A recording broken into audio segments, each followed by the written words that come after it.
Olá, meninos, tudo bem?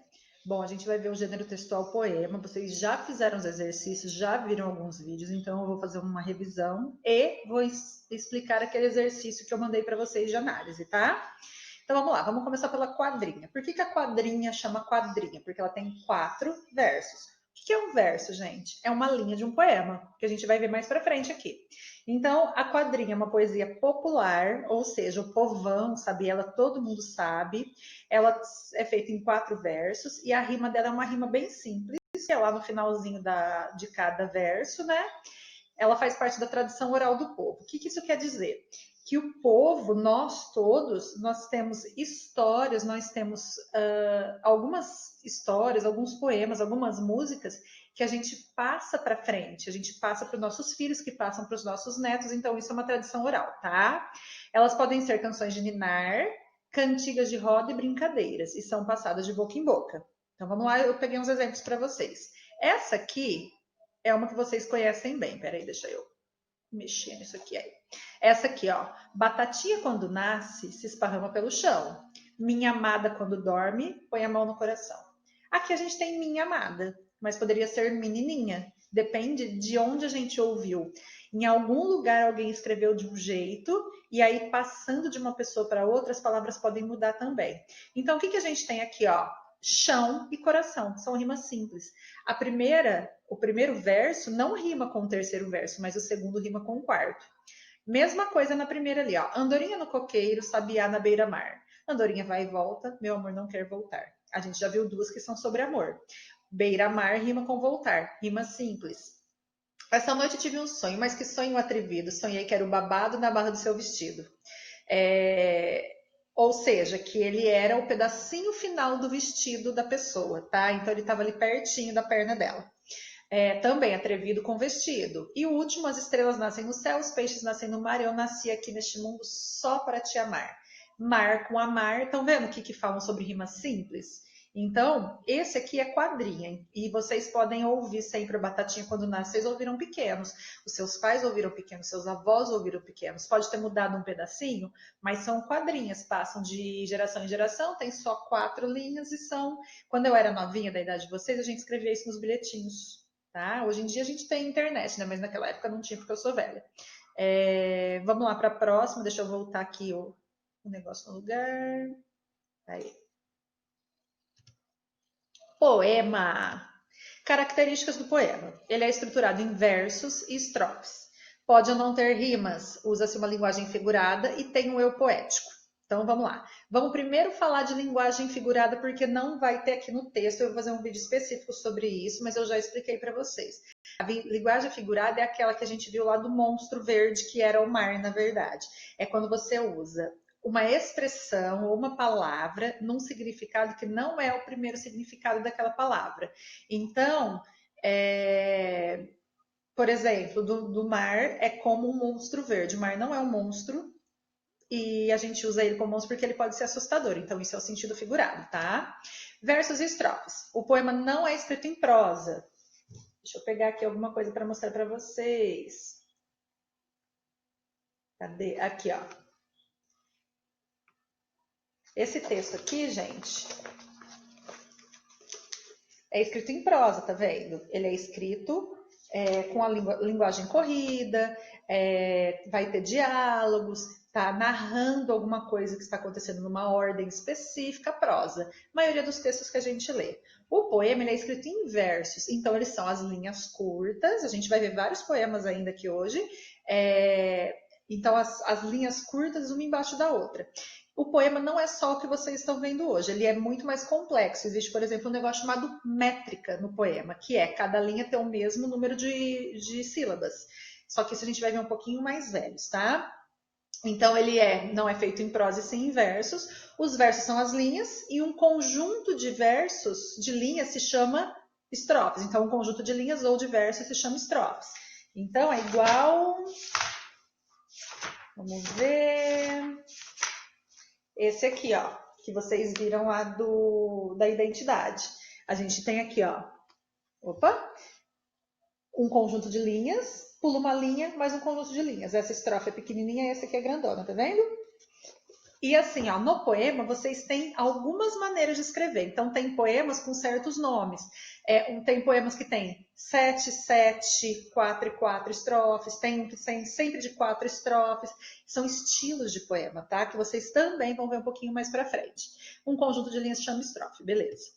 Eu poético. O eu poético do texto não é quem conta a história, não é quem escreve a história. Quem conta a história, o autor do texto não é quem conta a história. Quem conta a história é o eu poético. Então eu já falei para vocês, ó, eu, professora Cher, estou escrevendo um poema. No meu poema eu estou vendo tudo pela visão de uma lagartixa. Então o eu poético é lagartixa, não sou eu, professora Cher, tá bom? Vamos lá. E aqui vocês têm aquele exercício que vocês fizeram. Primeiro o poema da Alice Ruiz, vou ler para vocês. Quando penso que uma palavra pode mudar tudo, não fico mudo. Mudo. Eu mudo, eu não fico mudo, eu mudo. Ok? Quando penso que um passo descobre um mundo, não paro. Passo. E assim que passo e mudo, um novo mundo nasce na palavra que penso. Olha que bonito. A palavra mudo aparece 2 vezes na primeira estrofe. Aponta o sentido dela no quarto e quinto verso. Eu não fico mudo, então eu não fico calado. Eu mudo, eu me transformo. Então a 1 é a D, certo? Assinale, que significa para o poeta, passo no 10º verso. Então é este passo aqui. Ultrapassar, de passagem, de andar. Vamos ver. Quando penso que quando penso que um passo descobre o mundo, não paro, passo. Ó, eu passo. Eu de passagem, C. O B também daria certo aí, hein, gente? Mas o C. Identifique a melhor interpretação para o verso. Um novo mundo nasce. Transformação da realidade, surgimento de um outro mundo, nova geração aparece, tudo é passageiro. Vamos ler aqui, ó. E assim que passo e mudo, um novo mundo nasce. Na palavra que penso. Eu acho que é e assim que nossa, e assim que passo e mudo, um novo mundo nasce. Surgimento de um outro mundo? Não, vamos pensar em transformação da realidade. Os dois também cabem aqui. Então vamos lá. Por que ela fala isso? É assim que passo e mudo, um novo mundo nasce. O que essa autora Alice Ruiz quis dizer, tá? O que o poético dela quis dizer? Que quando você passa por coisas na sua vida, você muda. E aí, quando você muda, você vê o mundo de uma maneira diferente. Então, essa seria a transformação da realidade, ok? Agora, marque a opção que melhor caracteriza o eu lírico. Quem está contando a história e não a Alice Ruiz, tá? Deste poema. Ele é revoltado, ele é revolucionário, ele não é um ser acomodado diante do mundo, ele não tem mais esperanças. Gente, é o C. Ele não é acomodado, ele não está parado. Ele muda, ele quer mudar. Gente, esse poema é lindo. Ele quer ser melhor todo dia. Então, a resposta dessa é a C, ele não é um acomodado. Também poderia ser a B, dá certinho também, que ele é um revolucionário, que ele quer mudar tudo, tá? E a 5, aponte a ideia que os versos e assim que passo e mudo estabelece com os 2 últimos versos. E assim que passo e mudo, novo mundo nasce, na palavra que penso. Consequência, quando passa, o outro mundo nasce. Então, quando uma coisa passa, outra coisa acontece. Então, uma coisa é consequência da outra. Essa é a C. Próxima é do Paulo Leminski. Minha carinha está em cima do Paulo Leminski, que é um dos poetas mais famosos brasileiros contemporâneos, tá? Não dos mais antigos, o de uma leva mais nova. Ele já é velho também, tá, gente? Ó, esse daí é de 1983, que foi o ano que eu nasci. Então, ele já tem 36 anos ou 37 anos esse poema. Então, ele já é velho. Mas Paulo Leminski é considerado um poeta contemporâneo, então a poesia dele é mais moderna, tá? E olha que legal, 4 versos, 3 versos, 4 versos, e só tem 3 estrofes. Vamos ler. Meus amigos, quando me dão a mão, sempre deixam outra coisa, presença, olhar, lembrança, calor.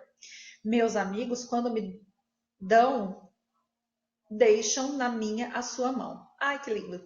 Ó, esse lembrança, calor dele tá junto. É de propósito, tá? É para ele ter... Como que eu vou explicar isso para vocês?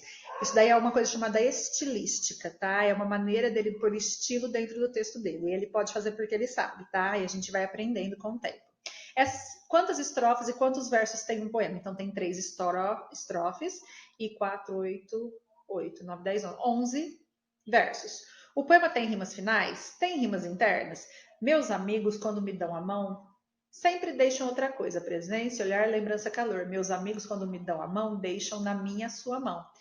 Tem rima? Tem lá no final. Meus amigos, quando me dão, deixam na minha sua mão. Só lá, tá?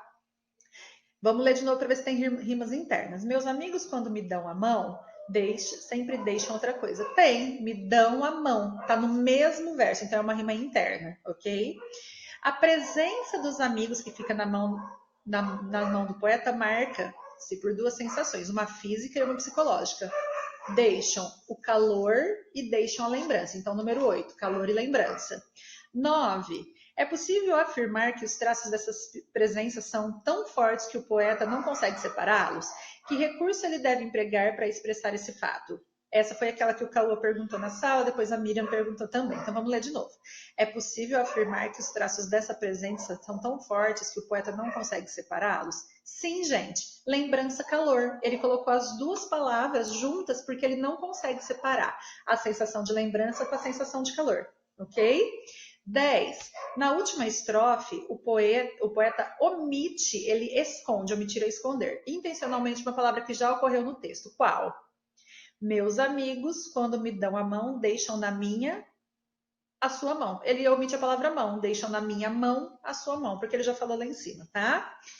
11. A palavra mão tem muitos significados em português. Atribua a ela um significado adequado para cada frase. Tinha ótima mão para cerâmica. Conseguia fazer cerâmica bem. Ele tinha habilidade.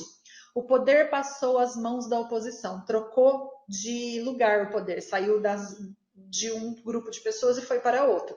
Não saiu da mão de um grupo de pessoas para outro. Cuidado!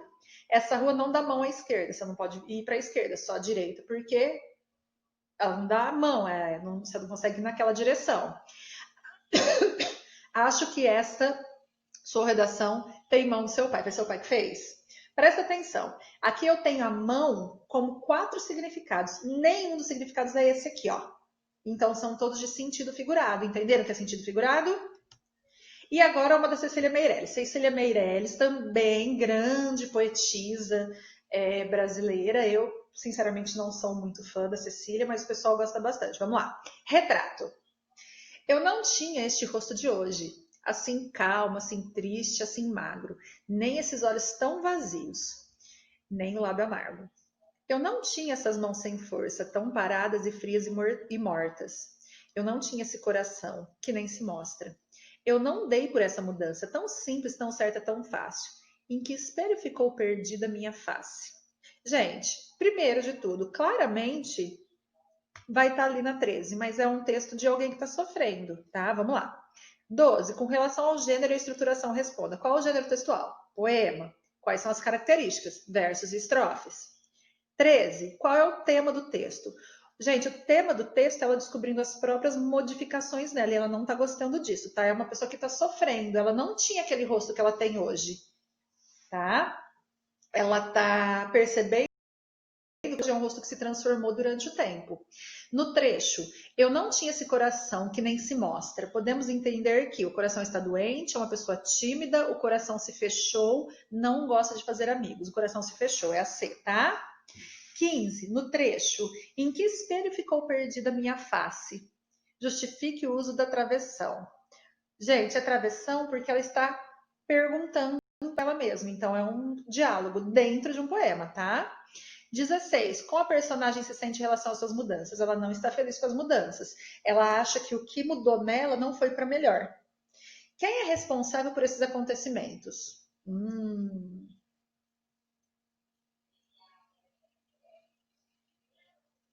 Olha, aqui é a interpretação de vocês, tá? Resposta pessoal. Eu colocaria que é a vida, o sofrimento que ela teve durante a vida. Então, foi o tempo, a vida, o tempo, o sofrimento que ela teve nesse tempo, tá? E o 18, no trecho, eu não tinha esse rosto de hoje, assim calmo, assim triste, assim magro. Se a palavra em destaque fosse substituída pelo sinônimo face, o trecho sofreria alteração? Então vamos lá. Eu não tinha esse rosto de hoje, assim calmo, assim triste, assim magro. Eu não tinha essa face de hoje, assim calma, assim triste, assim magra. Eu acho que não. Eu acho que nós temos duas palavras, rosto e face, que neste caso significariam a mesma coisa, tá? A gente pode falar de face como sentido figurado também.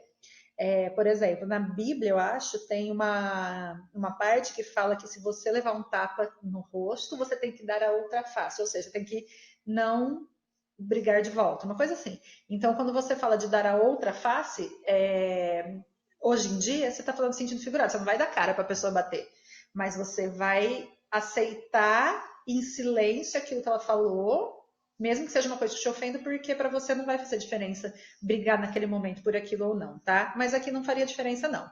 E a parte difícil, vamos lá. Exercício de revisão geral, tá lá no final do texto de vocês, tá? Escolha um poema dos seguintes autores sugeridos, tá lá embaixo, ó, Carlos Drummond, Clarice Lispector, Cora Coralina, maravilhosa, Manuel Bandeira, perfeito, que tá lá no texto de vocês, todos eles são maravilhosos, tá, gente?